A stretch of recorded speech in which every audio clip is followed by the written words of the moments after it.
The theater lights dimmed to a deep amber glow, and silence rippled through the audience like a slow, spreading wave. It was the kind of silence that comes before something unforgettable, the kind of silence that holds its breath in anticipation. On stage stood a small, thin boy, maybe 15 at most, his oversized denim jacket hanging loosely over his frail shoulders.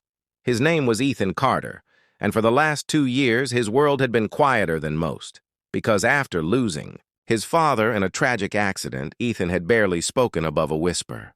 He clutched the microphone like it was his last connection to the world. His fingers trembled, but his eyes held a softness, not fear, but something deeper, something pure.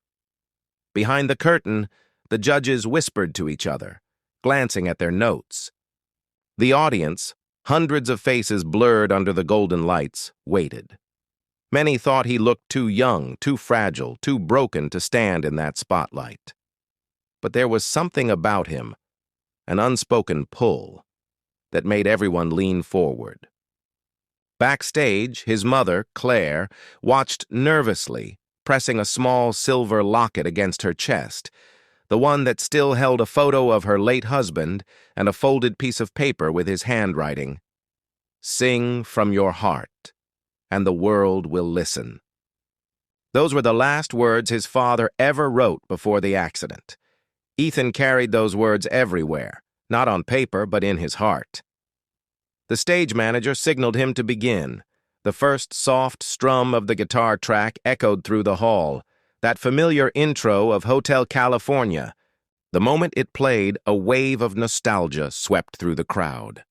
Older faces in the audience smiled faintly, remembering their youth, road trips, love, loss, all tied to that timeless melody. But for Ethan, the song wasn't just music. It was memory. It was his father's favorite song, one he used to hum while fixing cars in their small-town garage.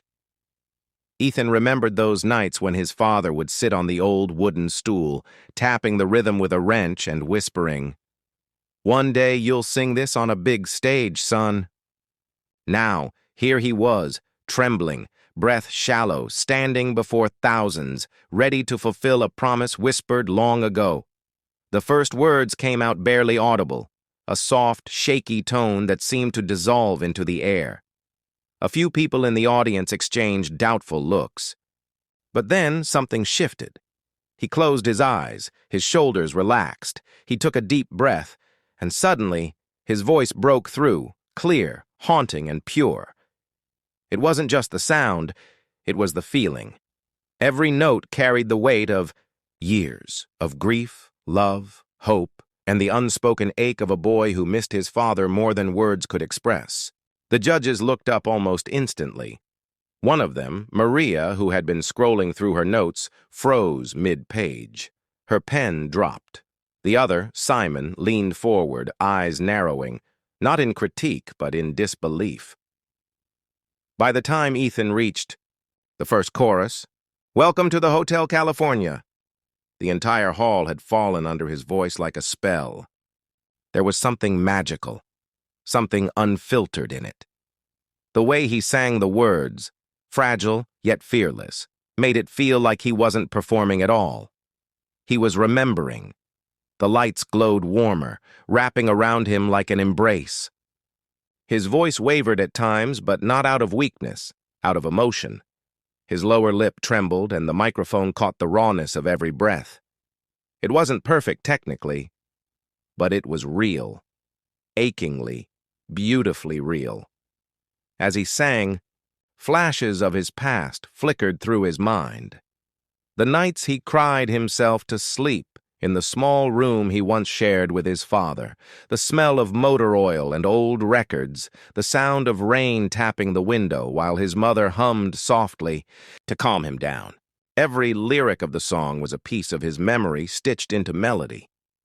By the bridge, something extraordinary happened. Ethan opened his eyes and looked directly into the audience. His gaze wasn't lost anymore. It was alive. There was pain. Yes, but also strength. The kind that comes only when you've walked through darkness and learned to carry the light yourself. And as he sang the line, You can check out anytime you like, but you can never leave. A tear slipped down his cheek. It wasn't dramatic or staged. It was pure, the kind of tear that comes when the heart remembers something too big to contain. The camera zoomed in on his face. The audience could see everything: the vulnerability, the courage, the innocence. People in the front row started wiping their eyes. One woman whispered, "He sounds like he's singing to someone he lost." She didn't know how true that was. By the time the final note echoed, the hall was utterly silent again. Ethan stood there, breathing heavily, not sure if he had done enough. He looked down, ready to walk away quietly, as he always did after singing alone in his room. But then a sound rose, slow, soft, and powerful. Clap, clap, clap! It spread through the hall like wildfire. The judges stood. The audience followed. Within seconds, the theater erupted into a standing ovation. People were crying, not just because of the song, but because of the truth they had felt in it. Backstage, his mother covered her mouth, tears streaming down her face. She whispered through trembling lips, "He did it. He finally did it." The judges couldn't speak for a long moment. Then Maria leaned forward, eyes glistening, and said softly, "Ethan, that wasn't just a performance. That was a prayer." And in that single moment, with lights shining down and the crowd roaring his name, Ethan finally felt what his father meant all those years ago. Sing from your heart, and the world will listen. The echoes of applause still hung in the theater like a living heartbeat. Every clap, every cheer, every tear shed by a stranger had become part of something much bigger than a performance. But backstage, while cameras flashed and producers rushed to capture his every move, Ethan stood still, frozen between disbelief and peace. His trembling hand still clutched the microphone as if afraid it would vanish and take the moment with it. His mother, Claire, ran to him and pulled him into her arms. "You did it," she whispered, her voice breaking. "He heard you tonight." "I know he did." Ethan buried his face into her shoulder. "Mom," he said softly. "I felt him there." And maybe he had. Because for Ethan, that stage wasn't just a competition. It was sacred ground. Every note he sang wasn't for fame or judges or applause. It was for the man who had once sat beside him on a worn-out couch, teaching him how to find truth inside a melody. 2 years earlier, before the world ever knew his name, Ethan was just a boy in a forgotten town, a boy with second-hand shoes, a cracked guitar, and a dream too fragile to speak aloud. His father, Michael Carter, was everything to him. A mechanic who never had much money but had the richest soul Ethan had ever known. Michael believed in 3 things: hard work, honesty, and music. Every evening, when the sun dipped behind the hills, he would close the garage, wipe the grease from his hands, and pick up his old guitar, the one with a dented body and a faded Eagles sticker on the back. Together, they would sit outside on the porch as the fireflies danced in the twilight. Michael would strum and Ethan would hum along. And when Hotel California played, Michael's eyes would light up like stars. "This song," he used to say, "isn't just about a hotel, son. It's about life. It's about losing yourself, finding yourself, and realizing some places and some people never really leave you." Ethan didn't understand it then. He was only 13. But he remembered the sound of his father's laughter, the warmth of those nights, and the feeling that as long as they sang together, everything in the world was okay. Then came that night, cold, wet, and cruel. The rain had been falling all evening, and Michael had gone to deliver a repaired car to a customer on the outskirts of town. He never came back. The accident was sudden, merciless. One phone call ended everything. Ethan remembered the sound of his mother's scream, the silence that followed, and the guitar, lying in the corner, untouched from that day on. For months, their house was wrapped in a kind of silence that hurt. Claire tried to stay strong, but the grief was heavy. Ethan stopped singing. He barely spoke. Every night he'd sit in his father's chair, clutching the old Eagles record, listening to the same song over and over, waiting for the pain to make sense. Then one afternoon, while cleaning the garage, he found something. Beneath a pile of old rags was his father's toolbox. Inside it, between wrenches and bolts, was a folded piece of paper, stained with oil but still legible. It read, "When you sing again, I'll be listening." He froze. The words hit him harder than any sound ever had. He ran to his mother, who smiled through tears. "Your dad wrote that for you," she whispered. "He knew you'd need it one day." That night, Ethan picked up the guitar again. His fingers shook, his voice cracked, but something beautiful happened. The pain that had buried him began to lift. Every strum was like a heartbeat returning to life. Every lyric felt like a bridge connecting him to his father again. He sang quietly at first, then louder. He sang until the walls of the house began to echo again, until his mother smiled for the first time in months. And when he finished, he looked up at the old photo of his father on the wall and whispered, "Okay, Dad, I'll keep singing." From that day forward, Ethan sang everywhere he could, in his school auditorium, in the park, even outside grocery stores for spare change. Most people passed by without noticing, but every time he sang Hotel California, he felt something sacred, as if heaven was listening. Then came the flyer that changed everything. America's Rising Voices, national auditions. Thousands would apply, only a few would make it. He hesitated, until his mother placed her hand on his shoulder and said, "Your father wouldn't want you to hide your gift. Go, Ethan, show the world what you carry inside." So he went, alone, nervous, carrying nothing but his father's guitar, a small locket, and the courage of a broken boy who still believed in miracles. The journey wasn't easy. The city was loud, crowded, and intimidating. Other contestants had vocal coaches, expensive outfits, perfect smiles.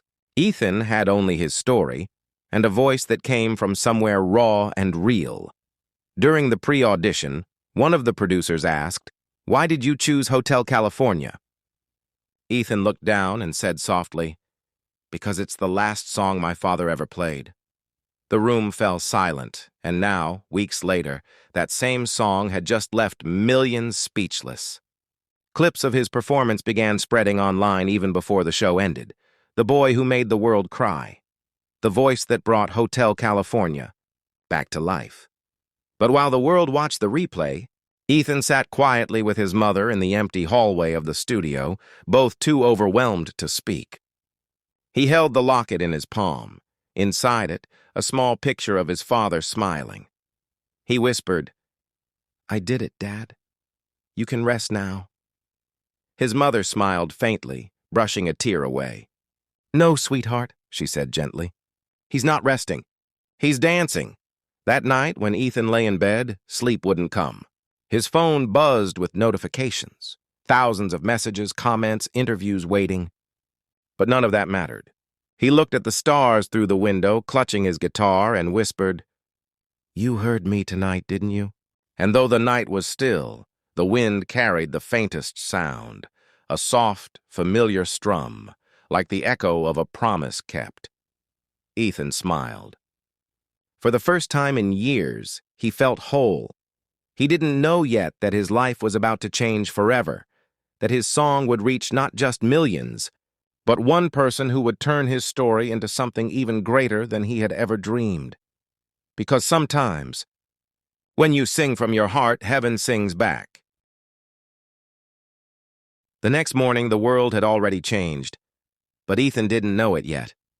He woke to a soft knock on his bedroom door. Sunlight spilled through the window, scattering golden dust across his sheets. His mother entered quietly, holding her phone in her shaking hands. "Ethan," she said, barely able to breathe, "you need to see this." He rubbed his eyes and sat up. She turned the screen toward him. His performance, the one he'd given from the depths of his soul, was everywhere. Millions of views. Thousands of comments. People in every corner of the world watching, crying, sharing. News anchors called it the most heartfelt audition in television history. Radio hosts played it on loop.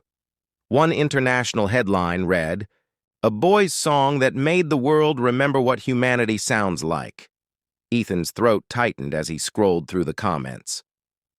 I lost my father last year, and this boy made me feel him again. He didn't just sing, he healed. It felt like the world stopped for 3 minutes, and everyone remembered how to feel. He stared at the screen in disbelief. He wasn't just a boy from a small town anymore. He had become the voice of something much larger, something pure, something unspoken. His mother, tears glistening in her eyes, whispered, "He'd be proud." Ethan, so proud. That night they sat on the porch, the same way he used to sit with his father.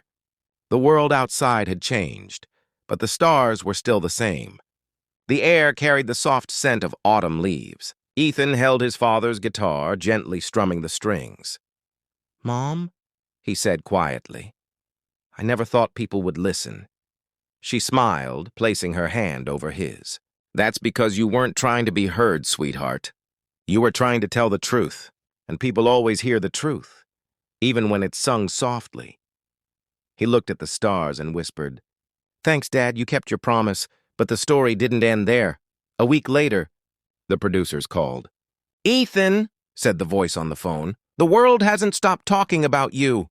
We want you to come back, not to compete, but to perform again. The finale needs your voice." Ethan hesitated. "I don't know if I can top that night."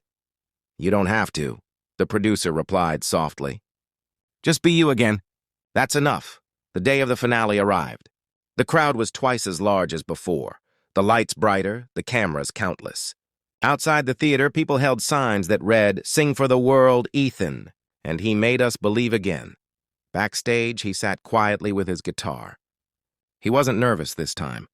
He was calm, the way you feel when you know you're exactly where you're meant to be. One of the crew members, an older man, approached him. "You remind me of my son," he said gently. "I lost him a few years ago. When you sang that song, it felt like I had him back for a moment." Ethan smiled softly. "Maybe your son was listening too." The man's eyes filled with tears. Maybe he was. Minutes later, the stage lights dimmed again. The host's voice boomed, "Ladies and gentlemen, please welcome Ethan Carter." The audience erupted. But as Ethan stepped into the spotlight, the noise faded, replaced by a hush so complete it felt holy. He walked to the center, holding his father's pick, and began to speak. "I sang this song once for someone I loved and lost," he said.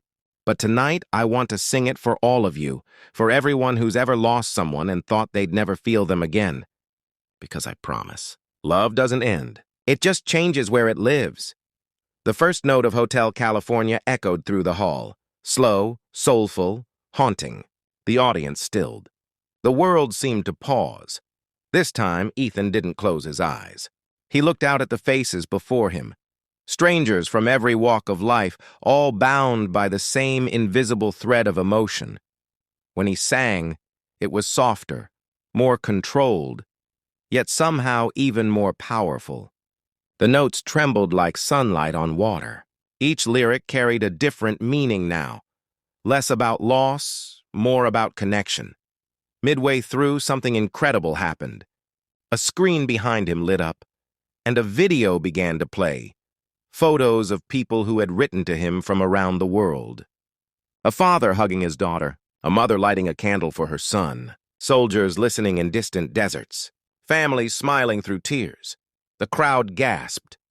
Ethan turned and saw one photo at the very end, his father, standing in front of the old garage holding that same guitar. Underneath it, a single line glowed on the screen. "When you sing again, I'll be listening." Ethan froze, tears flooding his eyes. His voice cracked, but he didn't stop singing. Instead, he smiled through it. The audience began to cry with him. Judges stood again, hands over their hearts. Even the cameramen wiped their faces. When he reached the final verse, he lifted his gaze toward the ceiling and whispered the last line like a prayer. "You can check out any time you like. But you can never leave." Then silence, a silence so deep it felt alive, and then an explosion of applause. The audience rose. The judges stood. People hugged each other, crying openly. Maria, her mascara streaked with tears, said into her microphone, "Ethan, tonight, you didn't just sing. You reminded the world that love outlives everything, even death." Simon's voice cracked slightly as he added, "You didn't perform for us tonight. You performed with him." The cameras zoomed in on Ethan's face, tear-streaked, trembling, but glowing with peace. That night, the clip shattered every viewing record online. But more importantly, something beautiful began. The network announced that they would start the Michael Carter Foundation for Young Voices, a fund to help children who had lost parents but still carried dreams worth chasing. Letters began pouring in from schools, charities, orphanages, all inspired by one boy who had turned his pain into purpose. Months passed. Ethan continued to sing, not for fame, but for meaning. He performed at hospitals, orphanages, veterans' homes. He met people who told him his song helped them forgive, heal, believe again. One day at a children's hospital, a little girl named Lily tugged at his sleeve. She was bald from chemotherapy, but smiling brightly. "Your song," she said softly, "makes me brave when it hurts." Ethan knelt beside her, tears welling. "Then that means you're singing with me now," he said. That night, when he performed again, he dedicated the song to Lily. He sang slower, gentler, as if wrapping her and every broken soul in music. And as the final notes faded, he whispered, "For my dad, for Lily, for everyone who still believes." Years later, Ethan stood on a much bigger stage, not as a contestant, but as a legend. The crowd stretched beyond sight. His name was known across continents. But when asked about his greatest success, he always gave the same answer. It wasn't the fame. It was the day someone told me my song stopped them from giving up. That's when I realized we don't sing to be heard. We sing to heal. He smiled, lifted the old guitar, and strummed Hotel California one more time. The audience joined in, thousands of voices singing together. A choir of humanity. Somewhere, in that infinite chorus of sound, Ethan could almost hear another voice, warm, familiar, laughing softly. "Told you the world would listen, son." Ethan looked up at the sky, tears glimmering, and whispered, "Yeah, Dad, they did." The lights dimmed and the music faded, but something eternal lingered. The truth his father had given him long ago.